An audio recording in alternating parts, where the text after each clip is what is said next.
Le 18 janvier 2016, dans la forteresse glaciale de Papula, en Russie, un homme va faire une découverte qui défie toute logique. Cet homme, c'est Mikhail Orlov, un sidérarchéologue. La forteresse, un ancien centre de communication soviétique, est abandonnée depuis des décennies. Pourtant, la veille, ces instruments ont capté une anomalie incroyable, une transmission radio analogique. Le plus étrange, c'est que l'antenne censée émettre n'existe plus depuis 20 ans. Mikhail est venu vérifier. Le vent hurle contre les murs de pierre, mais ce n'est rien comparé au froid qui va bientôt le saisir. À 22h14 précise, son récepteur s'anime. D'abord un grésillement, puis un sifflement strident. Et soudain, une voix humaine, nette, presque trop claire, brise le silence. Elle dit « Mikhail Orlov. Si tu m'entends, il te reste 32 minutes. » Un frisson glacial parcourt son échine. Comment cette voix connaît-elle son nom? Personne ne sait qu'il est ici, seul, au milieu de ces ruines. Il enclenche l'enregistrement, le cœur battant à tout rompre. La voix reprend, imperturbable. Nous sommes le 3 juin 2029. Ce que tu vas découvrir ce soir, nous l'avons déjà vécu. 2029? C'est impossible.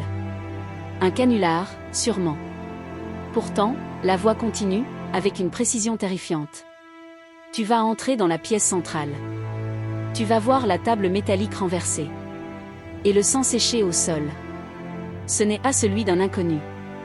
Poussé par une force qu'il ne comprend pas, Mikhail se précipite dans les couloirs sombres et humides.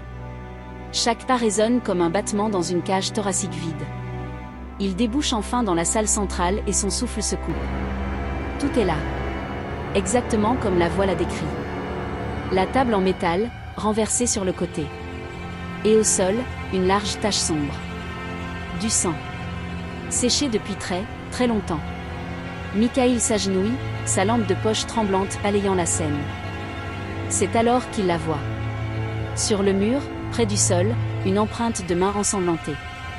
Et sur cette main, 3 cicatrices bien distinctes. Il regarde sa propre main. Ce sont les siennes. La terreur le paralyse. Il recule, heurtant le mur froid dans son dos. La voix dans son récepteur, elle, ne s'arrête pas.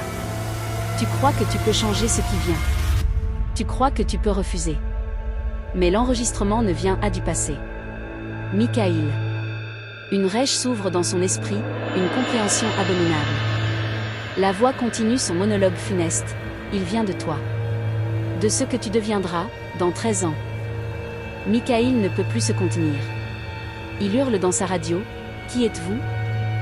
La réponse tombe, froide et définitive comme une lame de guillotine. Mikhail. Tu m'as déjà oublié. Je suis ta dernière transmission. Un silence de mort s'installe. Puis, un dernier message, juste avant que le signal ne se coupe, un grésillement, et une date affichée sur son écran.